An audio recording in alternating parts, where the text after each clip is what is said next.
음악치료학의 이해와 적용 제5장 음악치료 대상과 접근 진단을 통해 수립된 음악치료의 목표에 따라 음악치료사는 내담자에게 요구되는 변화를 위해 음악활동을 구성한다. 이러한 음악활동의 구성은 치료 대상이 가진 장애의 특성 및 연령에 따라 달라진다. 다시 말해 음악적 개입의 효율성을 높이기 위해서는 치료 대상이 가진 장애 및 장애에 따른 음악적 특성을 명확히 이해하여야 한다는 것이다. 이에 따라 이 장에서는 임상에서 발견되는 음악치료의 대상에 관한 특성을 설명하고 그에 따른 음악치료의 접근 방법을 모색해 보고자 한다. 대상은 크게 장애아동, 정신질환을 가진 클라이언트, 그리고 노인으로 구분하였는데 이는 음악치료의 접근이 장애와 연관되기보다 발달 영역별 기능 수준에 따라 구체성을 띠기 때문이다.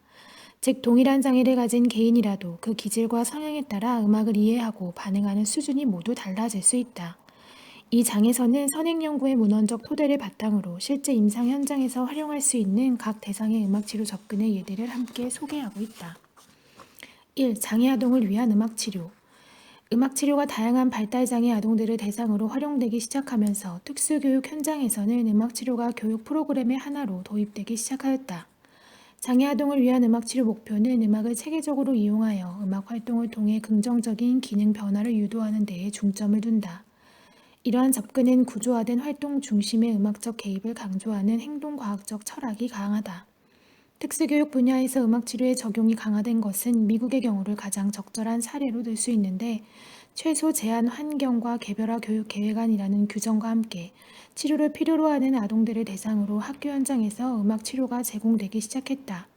개인의 장점과 단점을 중심으로 계획되는 개별화 교육이 강화되면서 교육에 필요한 학습 및 동기 강화를 위한 정서 함양과 사회성 발달을 위한 음악치료 접근이 강조되었으며 이러한 변화는 교육 환경에서의 음악치료 수요 증가를 가져왔다.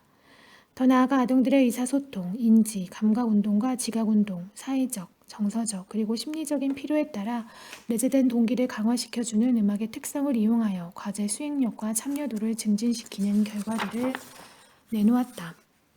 또한 다양한 장애 아동들을 대상으로 감각 통합을 촉진하기 위하여 공통적으로 음악이 활용되었다. 음악 자체를 감각 자극제로 활용하기 위해서 다양한 감각 통합적 접근이 이루어져 왔다. 감각 통합이란 환경에 있는 여러 가지 감각 정보를 활용하고 수용하여 신체 내에서 그 다음의 행동에 필요한 조치를 조직화하는 뇌의 메커니즘이라고 정의한다. 즉, 감각 신경들이 신체가 무엇을 하고 있는지를 뇌에 전달해주고 뇌에 들어오는 감각 투입은 서로 의사소통을 하고 있는 신경세포들을 통해 운동계에서 해야 할 일들에 대해서 명령을 내리는 과정이다. 그러므로 감각 통합에서는 감각과 운동의 협응 과정이 중요하다. 감각 통합 이론은 장애의 상태를 개선하고자 하는 치료교육 방법의 하나로 전정 감각, 근운동 감각, 촉감각 기능을 최대한으로 이용하게 하는 것이다. 감각기관에 장애가 있게 되면 신체의 움직임 및 공간에서 몸의 위치를 정립하는 기술이나 촉각이나 또는 위치 감각의 여러 가지 장애를 보인다. 타우트는 악기의 탐색적 사용과 선택적 사용이 촉각, 시각, 운동 감각, 청각을 통합하고 최적화시켜 감각 통합에 유용하다고 했다. 먼저 아동이 기본적인 수준에서 악기를 손으로 조작해보고 차츰 드럼, 심벌 같은 악기로 치료사를 모방하거나 신체를 움직이고 다른 빠르기의 리듬 활동을 하는 것은 상동행동을 감소시킨다고 하였다. 또한 좀 더 복잡한 패턴의 운동 활동은 감각운동 협응에 도움을 준다고 보고하였다. 음악 활동은 악기 울림과 소리를 이용하여 반응을 유도하면서 감각을 통해 정해진 자극들을 통합하는 능력을 촉진한다. 예를 들어 코드를 연주하면 쾅쾅 뛰고 음을 한 박자씩 연주하면 걷고 하위 분할된 박자를 연주하면 사뿐사뿐 뛰는 것 등 청각을 통해 인지된 음악적 지시들은 운동신경의 협응감을 강화할 수 있다. 이러한 음악의 이점으로 인해 음악치료 대상의 대부분이 장애를 가진 아동들이며 미국의 경우 2003년 자료에 따르면 음악치료 대상의 가장 큰 장애 유형은 발달장애, 행동장애, 정서장애, 신체장애, 감각장애, 그리고 학습장애가 주 대상이라고 보고하고 있다. 그러므로 음악치료 접근에 대한 이해를 위해 각 장애에 대한 기본적인 지식을 갖추는 것이 중요하다. A. 정신지체 발달장애 중에서 가장 흔한 장애는 정신지체이다. 이는 18세기 이전에 정신지체가 야기되어 지적 발달이 매우 늦고 같은 연령의 사람들보다 사회 적응 행동이 뒤떨어지거나 저하될 때를 말한다. 지능은 일반적으로 지능검사에 의해 얻어진 IQ로 측정하는데 보편적으로 지능지수가 70 미만일 때를 정신지체라 한다.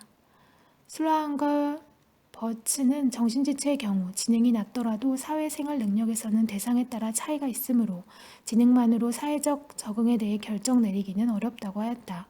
그들은 아동들의 지능 검사나 사회생활 능력을 종합해서 적응 행동을 다음 4가지의 연령 단계로 나누었다. 학년 전기 0에서 5세에는 성장에 따른 성숙이나 발달, 학령기 6에서 12세에는 교육이나 훈련, 성인 21세 이상에서는 사회적, 직업적 적응성을 위주로 적응 행동을 나누었다. 대체로 정신지체 아들은 지적 능력의 문제로 인해 학습에 어려움이 있으므로 정신지체 아동들을 위한 음악치료 세션에서는 다양한 인지기능에 초점을 두고 음악적 활동을 구성한다. 이러한 활동은 음악적 개념을 이해하는 훈련과 학습된 개념을 비음악적 영역에 전이시키는 데에 초점을 둔다.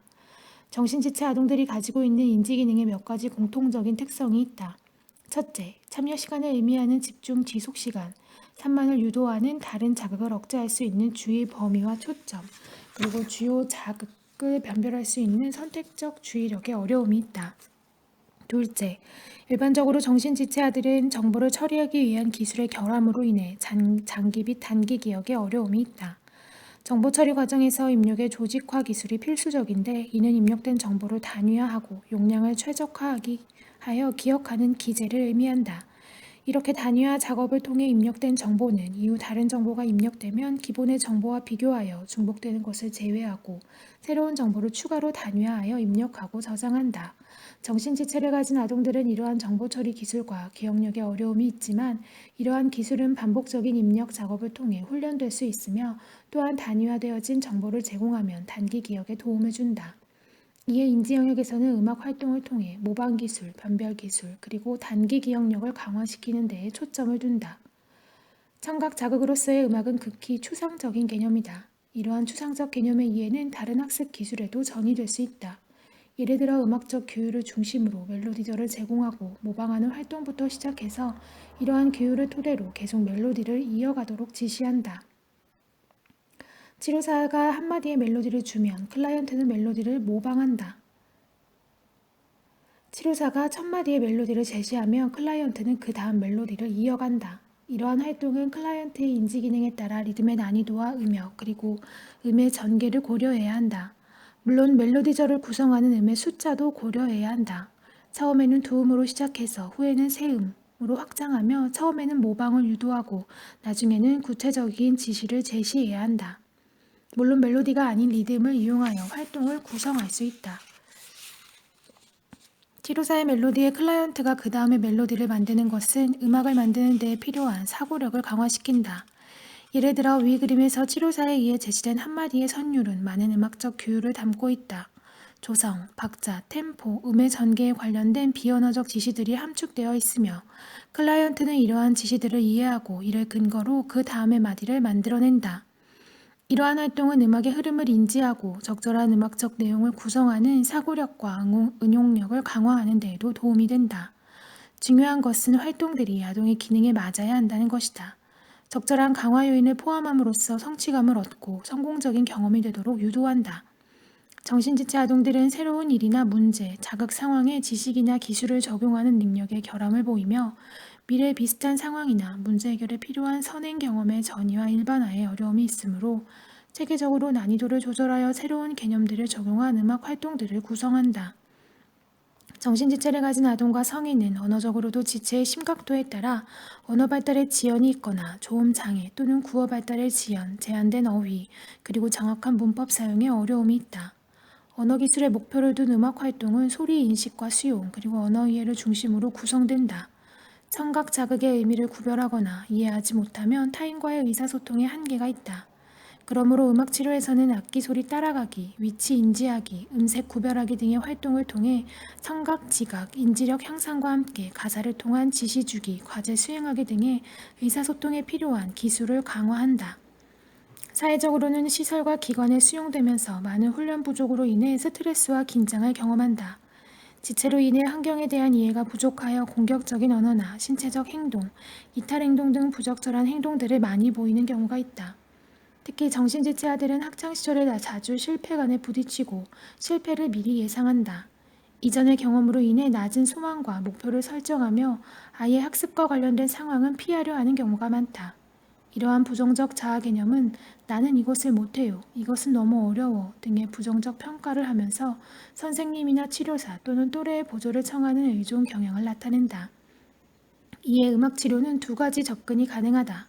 첫째, 자신이 가진 능력을 확인할 수 있는 수준의 활동을 경험하고, 둘째는 자아 실현을 유도하여 자신이 만든 고유의 음악을 타인들과 나누게 함으로써 자긍심이 강화될 수 있는 기회를 제공한다. 음악 작업을 최대한으로 구조화하여 성공적인 경험이 될 수 있도록 구성하고, 음악 활동에 대한 본인의 생각과 느낌을 표현하도록 격려한다. 자아 실현 강화는 다양한 활동을 통해 제공될 수 있는 간단하게는 아동의 리듬 만들기부터 합주까지 음악의 차원과 수준을 달리할 수 있다. 하나의 예로 그룹 합주 안에서 솔로를 연주할 수 있도록 구성하여 자기 고유의 음악을 나눌 수 있는 기회를 갖는 것은 자기 실현 강화에 도움이 될 수 있다.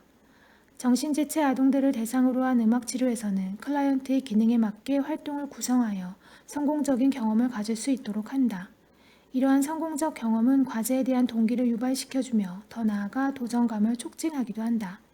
실제 정신지체 아동들을 대상으로 한 많은 연구에서 성공적인 경험을 통해 집중력, 사고력을 포함하여 과제 수행에 대한 동기부여와 문제 해결 능력이 향상되었다는 결과를 제시하였으며, 음악이 가지고 있는 정서 함양적인 역할을 활용하여 음악이 치료 교육적 도구로서 효과성을 입증하였다.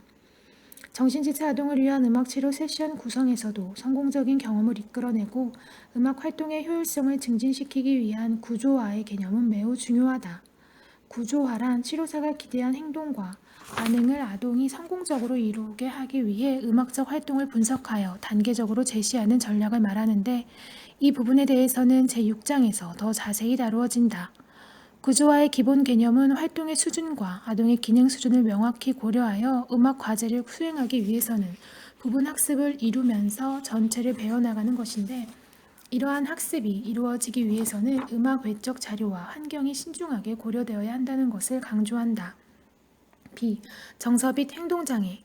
정서장애라는 용어는 1985년 이후부터 행동장애라는 용어와 함께 사용되기 시작하였는데, 이는 몇 가지 관점에서 행동장애라는 용어가 정서장애라는 용어보다 장점을 가지기 때문이다. 행동장애라는 용어는 정서장애라는 용어보다 명확한 기준을 제시하고 있고, 아동의 교육계획을 수립하고 집행하는 데에 더 적합하며 종합적인 사정을 가능하게 한다는 측면에서 더 많이 쓰인다. 우리나라에서는 특수교육진흥법에서 정서장애아를 특수교육의 대상으로 규정하고 있는데, 다음 중 한 가지 이상의 증상을 지니고 장기간 심하게 그 증상을 나타내는 자를 대상으로 한다. 첫째, 지적 또는 신체적 지각적인 면에서 이상이 없는데도 학습 성적이 부진한 경우. 둘째, 또래나 교사들과의 대인관계에 문제가 있는 경우. 셋째, 정상적인 환경에서 부적절한 행동이나 감정을 나타내는 경우. 넷째, 불안하고 우울한 기분으로 생활하는 경우. 다섯째, 학교나 개인 문제에 연관된 정서적인 장애 때문에 신체적인 통증이나 공포를 느끼는 경우. 마지막으로 지적 능력과 무관하게 생후 30개월 이전에 나타나는 발달장애 증후군에 속하는 자로서 감각적 자극에 대한 반응, 인지 능력, 언어, 대인관계, 그리고 사물이나 사건 처리 능력에서 결함이나 자폐성 경향을 나타내는 경우를 말한다. 이러한 행동적인 문제를 가지고 있는 아동들을 위한 음악 치료에서는 자기인식, 자기표현, 자존감 증진 등을 향상시키는 데에 목표를 둔다. 행동장애를 가지고 있는 많은 아동의 경우 공포나 슬픔과 같은 심리적 고통과 역기능을 나타내는 경우가 많은데, 이는 아동의 내적 기제가 사고, 감정, 행동과 같은 자연스러운 기능을 수행하지 못하는 것을 의미한다. 그리고 아동이 신체, 정서, 인지 등 하나 이상의 영역에서 장애를 가지는 경우가 있는데, 극단적이고 부적응적인 방식으로 행동하는 경우이다. 이상적인 음악적 산물을 이끌어내기 위해 다양한 수준의 음악적 참여도를 유도하며 신체적인 동작, 목소리를 이용한 가창 활동, 악기 연주 등 적극적인 참여를 중심으로 다루어진다. 주어진 음악적 환경 안에서 적절한 행동과 충동 조절을 배우게 하고 음악을 통한 감정적인 돌파구를 제공한다. 이러한 음악치료적 접근은 문제 행동이 의사소통의 한 형태라는 이론에 대한 개입이라고 할 수 있다. 외형으로 표출되는 행동은 개인이 복잡한 환경에 적응하기 위한 반응이라고도 하는데, 언어적 상호교류에 문제가 있는 아동들의 경우는 자신의 요구를 나타내기 위해 의사소통하려고 하나 성공적이지 못하기 때문에 문제 행동이 증가할 수 있다. 그러므로 음악 치료에서는 언어적 그리고 음악적 상호 교류를 강화하여 자기 표현의 기회와 효율성을 경험하는 데에 목표를 둔다. 언어적으로는 표현할 수 없는 부분들이 음악이 가지고 있는 비언어적 의사소통 기능을 통해 표현될 수 있도록 해준다. 정서빛 행동장애를 가지고 있는 대상을 위한 음악치료 접근의 가장 주요 초점은 대상의 충동 조절에 둔다. 충동 문제는 정서장애를 가지고 있는 아동들의 공통적인 특징이다. 음악은 에너지를 다루기 때문에 이러한 충동적인 문제를 가지고 있는 대상자들에게 적합하다. 정서 문제를 가지고 있는 많은 아동들이 본인이 경험하고 있는 충동성을 적절하게 표출시킬 수 있는 환경과 방법에 대해 인지하지 못한다. 정현주의 연구에서는 드럼 연습을 통해 정서장애 청소년들의 충동적 행동에 긍정적인 변화가 있음을 말해주는데, 이에 대한 치료 논거는 드럼이 리듬을 연주하는 활동이며 음악에 따라 변화되는 리듬 연주는 에너지를 조절하고 통제하는 데 효과적이라는 것이다. 특히 드럼은 청소년의 연령에 적합한 악기이며 드럼을 배우는 과정에서 리듬과 빠르기를 의식하면서 연주하는 훈련은 집중력을 증가시킨다. 정현주는 박에 대한 하위 분할을 제공하는 리듬 작업은 강도와 속도를 조절해야만 하기 때문에 충동 조절에 효과적인 활동이라고 보고하고 있다. 더 나아가 랩을 이용하여 청소년들의 문제 행동을 접근한 레글랜드 그리고 투겐 웨이스는 청소년들의 대중문화에 대한 민감성을 고려하여 랩 음악을 사용하였을 때 행동적 문제가 감소하였다고 보고하고 있다. 몬테롤은 특히 분노 문제를 가지고 있는 정서장애 아동과 청소년들을 대상으로 수동적인 음악 활동과 적극적인 음악 활동의 효과성을 비교 연구하였다. 연구 결과 두 접근 모두 긍정적인 변화를 보였으며 변화된 행동 중에서도 분노 문제가 가장 유의미하게 감소하였다. 이 결과는 그룹 음악 치료에서 음악은 내재된 분노, 좌절, 그리고 과격한 정서들을 표출시킬 수 있는 돌파구로서 기능할 수 있다는 것과 대상의 성향과 기질에 따라 수동적 활동, 적극적 활동 모두 효과적일 수 있다는 것을 암시한다. 행동 문제를 가지고 있는 대상들의 공통점은 내재된 에너지이다. 이러한 에너지가 조절되지 않거나 통제되지 않는 경우 과격한 행동으로 분출되는 확률이 높으므로 이에 대한 자기인식과 자기 통제력이 필요하다. 음악 치료에서는 근본적으로 부적절한 충동적 행동을 자극하는 환경을 이해하고 자신의 감정적, 심리적 에너지를 승화시키는 데에 치료 목적을 둔다.